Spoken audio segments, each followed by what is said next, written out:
This Alabama Annie here at the piano on a beautiful February afternoon. Even though it's a little blustery outside, it's nice.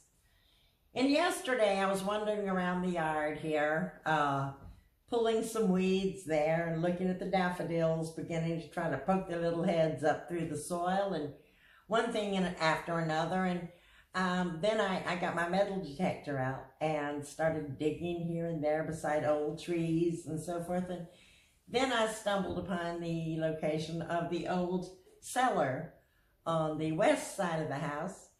And I've always been told that is a cellar there, and never to park on top of it, never to, play around it too much. I'm sure that was a warning to children. But at any rate, I ran my metal detector over that area and I found a few little metal items, some nails and a couple of shot from like a black powder gun.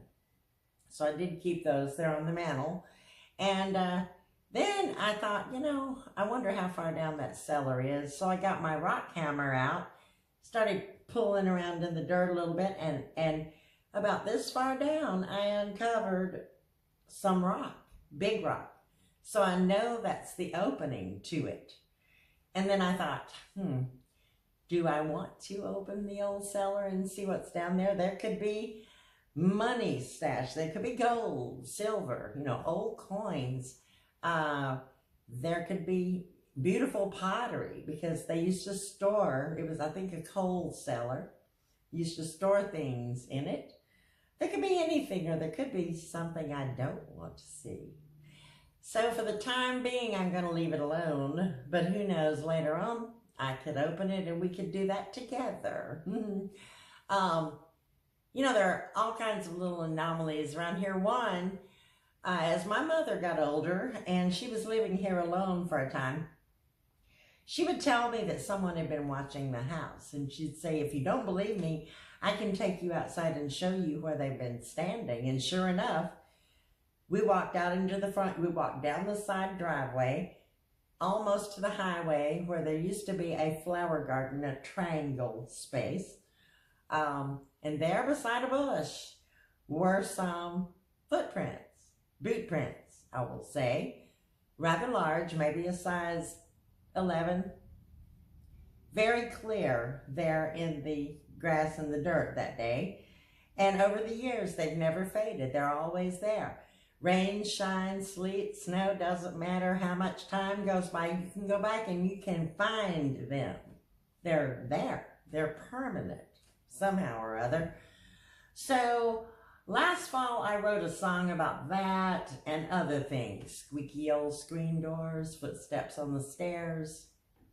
And here we go with that. And who knows, later on, we may just guess the cellar again, but not now.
So there we have it. Footsteps in the yard that never fade.